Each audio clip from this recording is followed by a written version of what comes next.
സാമ്പത്തിക ഉയർച്ചയ്ക്ക് വേണ്ടി നമ്മൾ ആദ്യം ചെയ്യേണ്ടത് നമ്മുടെ കർമ്മം നമ്മൾ കൃത്യമായിട്ട് ചെയ്തു പോവുക എന്നുള്ളതാണ് ഏറ്റവും നല്ലൊരു കാര്യം. എന്നാലും വഴിപാടെന്ന നിലക്ക് ചെയ്യേണ്ടതായിട്ട് ഉള്ള എന്താണെന്ന് നിങ്ങൾക്കറിയോ? ശ്രീകൃഷ്ണന് അവൽക്കിഴി സമർപ്പിക്കുന്ന ഒരു വഴിപാടുണ്ട്. അത് നമ്മൾ അവൽക്കിഴി ആ ക്ഷേത്രത്തിൽ നിന്ന് മേടിച്ച് കഴിക്കുകയല്ല പ്രധാനമായിട്ട് വേണ്ടത്.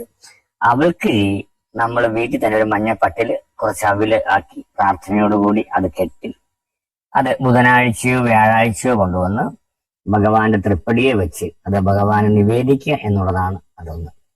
ഈ ചില ക്ഷേത്രങ്ങളിൽ നിന്ന് നമുക്കത് തിരിച്ചു കിട്ടും എന്നുണ്ടെങ്കിൽ, അല്ലെങ്കിൽ നിവേദിച്ച ആ അവല് തിരിച്ചു കിട്ടുന്നുണ്ടെങ്കിൽ അത് കൊണ്ടുവന്ന് രണ്ട് കാര്യങ്ങൾ നമുക്ക് ചെയ്യാം. ഒന്ന്, നമ്മൾ അരിയൊക്കെ ഇട്ട് വെക്കുന്ന പാത്രം ഉണ്ടല്ലോ, അതിൻ്റെ അകത്ത് നമുക്ക് കുഴിച്ചു വെക്കാം.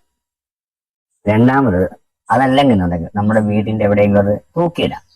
ഓരോ പ്രാവശ്യവും അത് കിട്ടുമ്പോൾ അടുത്തത് നമുക്കെടുത്ത് ഉപയോഗിക്കാം, അത് കഴിക്കാം എന്നർത്ഥം.